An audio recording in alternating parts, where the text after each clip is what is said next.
Hello friends, સ્વાગત છે તમારું મારી ચેનલ મમતાઝ કિચન એન્ડ વ્લોગમાં। તો તમને મારા વિડીયો પસંદ આવે તો વિડીયોને લાઇક કરજો, શેર કરજો અને હા, ચેનલને સબસ્ક્રાઈબ કરવાનું બિલકુલ ભૂલતા નહીં। તો આજની રેસીપી બનાવવાનું આપણે શરૂ કરીએ।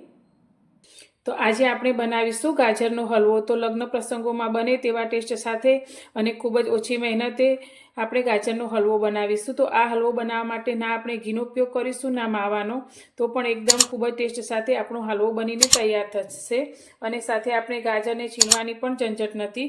તે રીતે આપણે આજે હલવો તૈયાર કરીશું। તો હલવો બનાવવા માટે મેં અત્યારે 1 કિલો અને 250 ગ્રામ ગાજર લીધા છે। તો ગાજરને મેં 5 મિનિટ પાણીમાં રાખી અને સારી રીતે ધોઈ લીધા છે। તો તમે જોઈ શકો છો અત્યારે આ રીતે માર્કેટમાં એકદમ લાલ અને ફ્રેશ ગાજર મળતા હોય છે।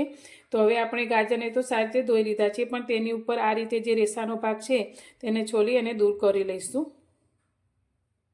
બધા જ ગાજરના આગળના પાછળના ભાગને કટ કરી અને મેં આ રીતે એકદમ આછી છાલને કાઢી લીધી છે। તો ગાજર આપણા થોડા ઉપરથી જાડા છે અને વચ્ચે આ રીતે તમે જોઈ શકો છો પીળો ભાગ છે, જેમાં કોઈ સ્વાદ હોતો નથી। તો હવે આપણે ગાજરના વચ્ચેથી અડધો ભાગ કરી લઈશું અને તેના આ રીતે ટુકડા કરી અને તેના વચ્ચેનો જે પીળો ભાગ છે તેને આપણે દૂર કરી લઈશું।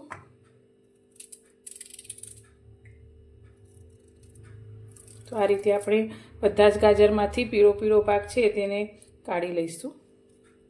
થોડો ઘણો રહી જશે તો ચાલશે, પણ વચ્ચેના જાડા ભાગને આપણે કાઢી લઈશું।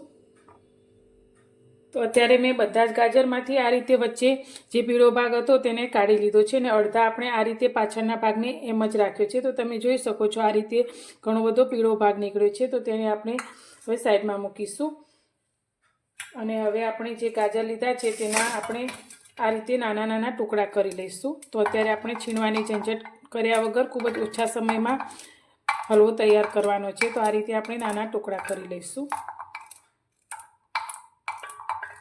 ગાજરના મેં આ રીતે બધા ટુકડા કરી લીધા છે। હવે તેને ક્રશ કરવા માટે મેં આ રીતનું એક ચોપર લીધું છે, તેની અંદર આપણે આ ટુકડાને લઈ લઈશું। તો તમારી પાસે આ રીતનું ચોપર ના હોય તો તમે તેની જગ્યાએ મિક્સરનો ઉપયોગ પણ કરી શકો છો। તો મિક્સર જારમાં ટુકડાને લઈ અને તમે પલ્સ મોડ પર ફેરવી અને તેને ક્રશ કરી અને છીણ જેવું તૈયાર કરી શકો છો। તો અત્યારે આપણે ચોપરનો ઉપયોગ કરીશું।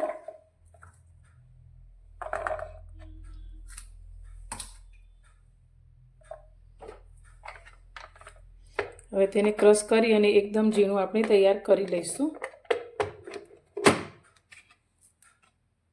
તો ગાજરને મેં આ રીતે ચોપરમાં ઝીણા કરી લીધા છે। તો તમે જોઈ શકો છો એકદમ સરસ એવા ચોપરમાં આપણા ગાજર ઝીણા થઈ ગયા છે। તો હવે તેને કાઢી લઈને આ જ રીતે આપણે બીજા ગાજરને પણ ક્રશ કરી લઈશું। અત્યારે મેં બધા જ ગાજરના ટુકડાને ચોપરમાં ક્રશ કરી અને આ રીતે છીણ જેવું તૈયાર કરી લીધું છે અને તૈયાર કરીને મેં આ રીતે એક મોટી કડાઈની અંદર ભેગું કર્યું છે। તો હવે આ કડાઈને આપણે ગેસ પર લઈ લઈશું। તો આની અંદર આપણે ટીપું ઘીનો ઉપયોગ અત્યારે નથી કર્યો। અત્યારે કડાઈને મેં ગેસ પર લઈ લીધી છે અને ગેસ ચાલુ કરી દીધો છે। તો હવે આપણે આને 2 મિનિટ માટે આ રીતે સાંતળીશું। તો ગાજરમાં પાણીનું પ્રમાણ ખૂબ જ સારા પ્રમાણમાં હોય છે। તો આપણે આ રીતે તેને 2 મિનિટ માટે પકવશું। 2 થી 3 મિનિટ થઈ છે ને તમે જોઈ શકો છો ગાજરમાંથી પાણી થોડું ઘણું આ રીતે બળવા લાગ્યું છે અને ગાજરનો કલર પણ તમે જુઓ તો આ રીતે થોડો ભૂખરો થવા લાગ્યો છે। તો હવે અત્યારે આપણે ઘી કે માવાનો બિલકુલ ઉપયોગ નથી કરવાનો।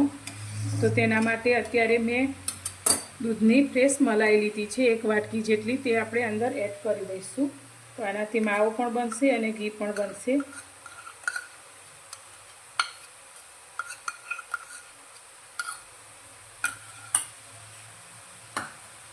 સારી રીતે આપણે મિક્સ કરીશું।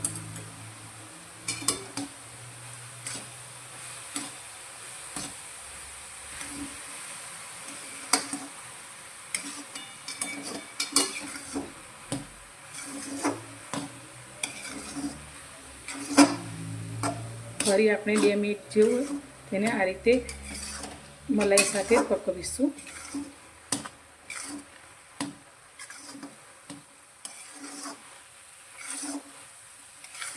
તો ફરી 2 મિનિટ જેટલો સમય થઈ ગયો છે। તો હવે અત્યારે મેં ગાજર આપણા સારી રીતે ચડી અને સોફ્ટ થાય તેના માટે 500 થી 600 ગ્રામ જેટલું દૂધ લીધું છે, તે અંદર લઈ લઈશું। તો અત્યારે મેં ગાયનું દૂધ લીધું છે। તમે થેલીનું દૂધ લેતા હોય તો તમે 1 થેલી દૂધ પણ લઈ શકો છો। હવે ગેસની ફ્લેમ અત્યારે આપણે હાઈ જ રાખી છે અને તેને આપણે આ રીતે સતત હલાવતા રહીશું। તો આ રીતે છીણ કરેલું હશે તો દૂધ આપણું જલ્દી શોષાઈ જશે। જો તમે છીણી અને હલવામાં દૂધ એડ કરશો તો તેને બળતા વધારે સમય લાગશે, પણ જો આ રીતે તમે ક્રશ કરેલા હશે તો ઝડપથી આપણો હલવો તૈયાર થઈ જશે।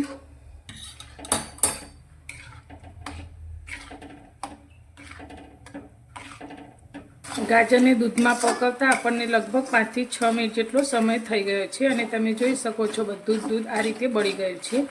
તો હવે ગાજરના હલવાની મીઠાશ માટે અંદર આપણે ખાંડ એડ કરીશું। તો અત્યારે મેં 1 વાટકી જેટલી ખાંડ લીધી છે, તે અંદર લઈ લઈશું। તો તમે તમારા ટેસ્ટ પ્રમાણે ખાંડને વધારે ઓછી પણ લઈ શકો છો। એ સારી રીતે મિક્સ કરી લઈશું। તો આપણે ખાંડ એડ કરી છે તો ખાંડનું પાણી થશે, તો ખાંડનું પાણી બિલકુલ બળી જાય ત્યાં સુધી આપણે તેને આ રીતે હલાવતા રહીશું।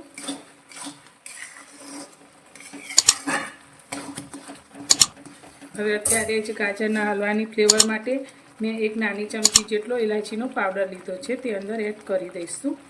અને અત્યારે જ મેં કાજુ અને બદામના આ રીતે મોટી સ્લાઇસમાં ટુકડા કરી લીધા છે, તે પણ અંદર એડ કરી દઈશું।